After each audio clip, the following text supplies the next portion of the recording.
all know some people that still consider themselves Democrats, right?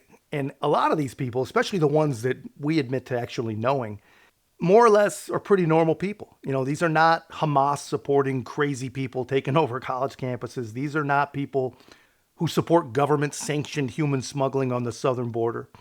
But they don't know what to do. They've been poisoned, man. They've been literally poisoned by almost a decade of propaganda.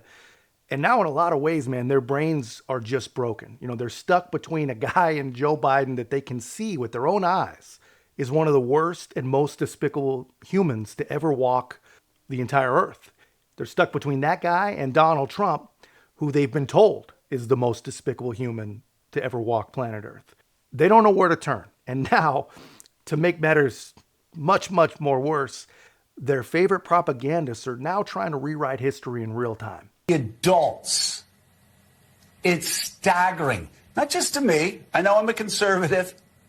Not just to me, but to 90% of Americans. They want to know where the adults are at Columbia. They want to know where the adults are at Penn. They want to know where the adults are at Harvard. They want to know where the adults are at all of these college campuses where they're letting their students and outside agitators run across the campus, shut down debate, scream whenever anybody tries to talk reason to them,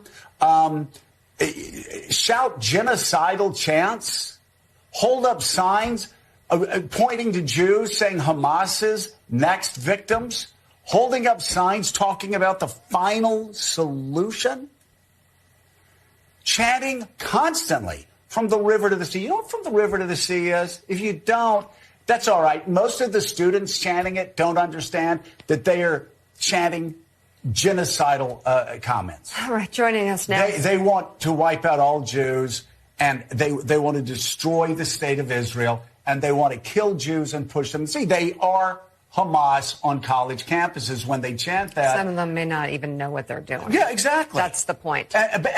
But the adults there do. Yes, they do. And yet, this, by the way, this is a long time coming. This has been coming since the 1960s.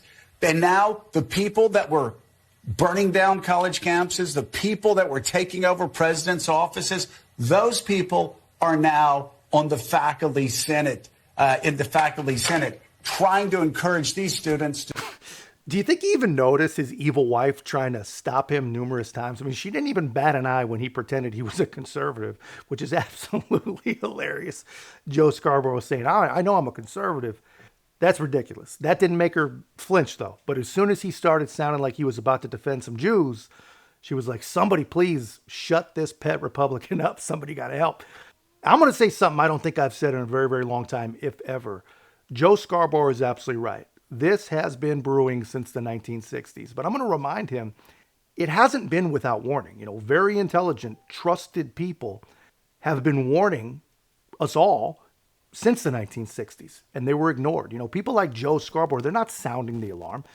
I mean, they might be sounding it a little bit, but they don't get credit for this. I mean, it's too little, too late. They created this insanity. They made every minute of every day about racism and white supremacy, and anyone who was wearing a red hat was a Yahtzee, when the people in their own tent are literally lining up with monsters right out of the 1930s. And here's who tried to warn us. This is what we should have been listening to all along. Those people told you for days in advance that if the university sought to go ahead with that construction, they were going to physically destroy the university. Why did you negotiate many times? Negotiate? What is to negotiate? What is... The university is a public institution. That's right.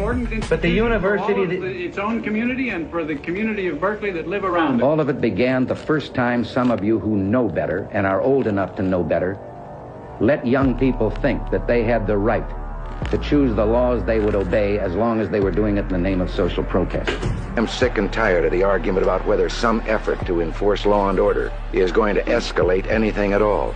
Plain truth of the matter is this has to stop, and it has to stop like the day before yesterday. I would like to propose that the issue is that on the campuses, you who are adults, you who are entrusted with those young people and their guidance, have a responsibility to make it plain to them from the very beginning that you yourselves do not tolerate the kind of conduct that has led to the burning of Wheeler Hall, that has led to 2 murders on the campus of UCLA. You created an atmosphere on the campus where no one wants to listen. You are a liar. He was right then, and he's right now, man. What is there to negotiate? There was nothing to negotiate, and we lost all ability to negotiate the second that the adults in the room let young people think that they had the right to choose which laws they were going to obey, as long as they were doing it in the name of social justice. It's almost freaking eerie to hear Reagan say that. It's like a time warp, man. Nothing has changed. He was right then, and he's right now. It's as if nothing was learned in between. But that's not true. There was a lot of learning in between, but the wrong side did the learning, man. We didn't learn how to stop these people. They learned how to become almost unstoppable. And we have got to find a way to stop them, man. Common sense and reason has got to find a way to prevail, man, because like Reagan said, it has to stop. And it has to stop, to quote Reagan again, like the day before yesterday. But that's just my take, guys. Let me know your thoughts in the comments. If you haven't already, be a part of our growth. Make sure to like, comment, subscribe. Most importantly, share the channel. I'll see you in the next one.